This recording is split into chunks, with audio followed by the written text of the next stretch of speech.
ஓம் ஸ்ரீ வாராகி சரணம். என் செல்லமே, நினைத்த காரியம் நடக்க வாராகி அம்மனை எப்படி வழிபட வேண்டும் என்று பார்க்கலாம்.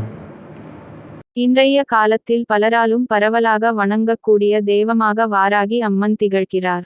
ராஜராஜேஸ்வரியின் காவல் தெய்வமாக விளங்கக்கூடிய சப்த கன்னிகளில் 5வது கன்னியாக திகழக்கூடியவர்தான் வாராகி அம்மன் என்பதால் தான் வராகி அம்மனுக்கு பஞ்சமுகி என்ற பெயரும் இருக்கிறது. இப்படிப்பட்ட பஞ்சமுகி அம்மனை நாம் எந்த முறையில் வழிபட்டால் நாம் நினைத்தது நடக்கும் என்றுதான் இந்த ஆன்மீகம் குறித்த பதிவில் நாம் பார்க்க போகிறோம். பொதுவாக வாராகி அம்மனை வழிபட வேண்டும் என்று நினைப்பவர்கள் தேய்பிறை பஞ்சமி திதியில் வழிபாடு செய்வார்கள்.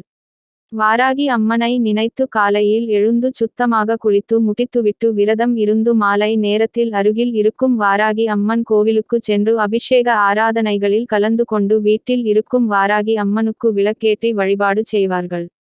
இது பொதுவான வழிபாட்டு முறையாகும்.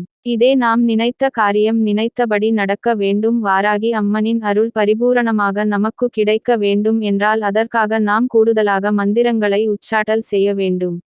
இப்படி நாம் பூஜையை செய்வதற்கு முன்பாக முதலில் விநாயகப் பெருமானை மனதார நினைத்து அவருக்கு ஒரு அருகம்புல்லை சாற்றி அவரை குருவாக ஏற்றுக்கொண்டு 11 ரூபாயை அவரின் பாதங்களில் வைத்துவிட்டு பூஜையை நல்ல விதமாக தொடங்கி முடிக்க வேண்டும் என்று மனதார வேண்டிக் கொள்ள வேண்டும்.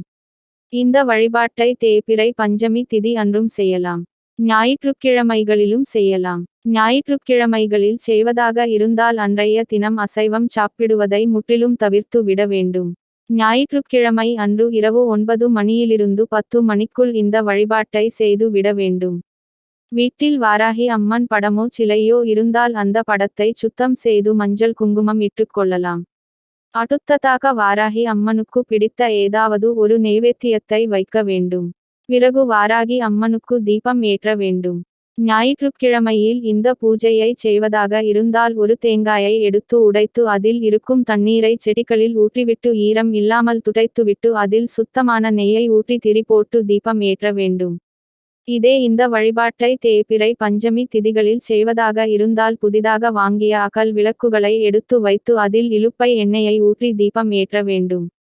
இப்படி தீபம் ஏற்றும் பொழுது தீபமானது வடக்கு பார்த்தவாறோ அல்லது கிழக்கு பார்த்தவாறோ இருக்க வேண்டும். வாராகி அம்மனுக்கு மிகவும் பிடித்தமான நிறமாக பச்சை நிறம் திகழ்கிறது. அதனால் நாம் வாராகி அம்மனை நினைத்து வழிபாடு செய்வதாக இருந்தால் வெறும் தரையில் அமராமல் பச்சை நிற துணியை விரித்து அதற்கு மேல் அமர்ந்து தான் வழிபாட்டை மேற்கொள்ள வேண்டும். தீபம் வடக்கு பார்த்தவாறு இருந்தால் நாம் கிழக்கு பார்த்தவாறு அமர வேண்டும். தீபம் கிழக்கு பார்த்தவாறு இருந்தால் நாம் வடக்கு பார்த்தவாறு அமர வேண்டும்.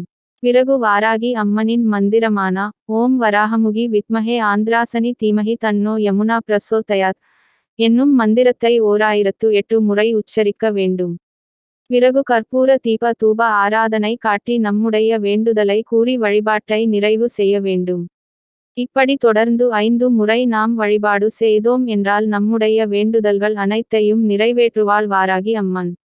ஞாயிற்றுக்கிழமை செய்ய ஆரம்பித்தால் தொடர்ந்து ஞாயிற்றுக்கிழமை தான் செய்ய வேண்டும். பஞ்சமி திதியில் செய்ய ஆரம்பித்தால் தொடர்ந்து பஞ்சமி திதியில் தான் செய்ய வேண்டும். வராகி அம்மனின் இந்த மந்திரத்தை நாம் உச்சாட்டல் செய்து உருவேற்றி விட்டால் வாராகி அம்மன் நாம் என்ன நினைத்தோமோ அதை கண்டிப்பான முறையில் செய்து முடிப்பாள்.